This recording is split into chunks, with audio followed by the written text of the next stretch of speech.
像 Justin Bieber My heart beats 我好冷地的发条信息给他 Merry Christmas Let's go Assalamualaikum warahmatullahi wabarakatuh. Perkenalkan, nama saya Nur Anjahaini Asmina Sution dari Prodi Ilmu Kesehatan Masyarakat Fakultas Kesehatan Universitas Saparina. Baiklah, di sini saya akan menjelaskan tentang pembelajaran dasar kesehatan lingkungan yang berjudul pengendalian vektor atau binatang pengganggu. Tentang apa sih pengendalian vektor itu dan bagaimana cara kita untuk mengatasinya agar tidak terkena penyakit yang ditularkan oleh binatang pengganggu tersebut. Apa sih pengendalian vektor itu? Pengendalian vektor dan binatang pengganggu adalah upaya untuk mengurangi atau menurunkan populasi vektor atau binatang pengganggu dengan maksud pencegahan atau pemberantasan penyakit yang ditularkan oleh vektor dan binatang pengganggu tersebut. Ada beberapa cara pengendalian vektor dan binatang pengganggu, diantaranya adalah sebagai berikut. Yang pertama, pengendalian kimiawi. Cara ini lebih mengutamakan penggunaan pestisida untuk peracunan.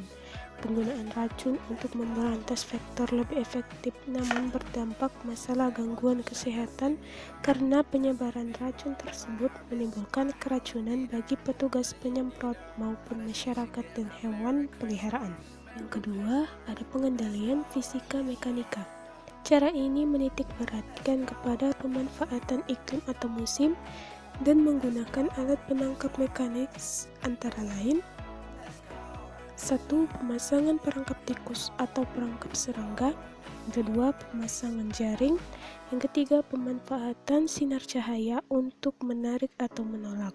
Yang keempat, pemanfaatan kondisi panas dan dingin untuk membunuh vektor dan binatang pengganggu. Yang kelima, pemanfaatan kondisi musim atau iklim untuk memberantas jentik nyamuk. Yang ketiga, ada pengendalian biologis. Pengendalian secara biologis dilakukan dengan dua cara, yaitu 1. Memelihara musuh alaminya.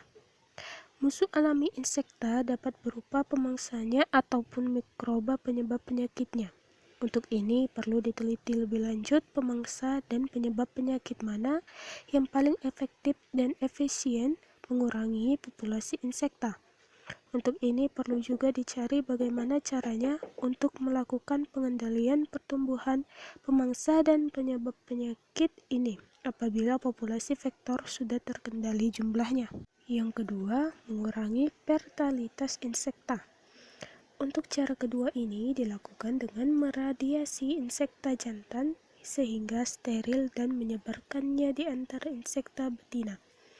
Dengan demikian, telur yang dibuahi tidak dapat menetas. Cara kedua ini masih dianggap terlalu mahal dan efisiensinya masih perlu dikaji. Pengendalian vektor penyakit ini merupakan konsep yang relatif baru.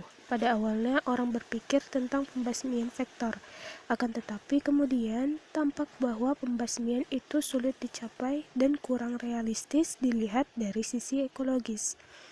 Oleh karenanya, pengendalian vektor saat ini akan ditujukan untuk mengurangi dan mencegah penyakit bawaan vektor sejauh dapat dicapai dengan keadaan sosial ekonomi yang ada serta keadaan endemik penyakit yang ada. Parameter vektor penyakit yang dipantau antara lain adalah 1. Indeks lalat untuk kepadatan lalat. Yang kedua, indeks pinjal untuk kepadatan pinjal. Yang ketiga, kepadatan nyamuk.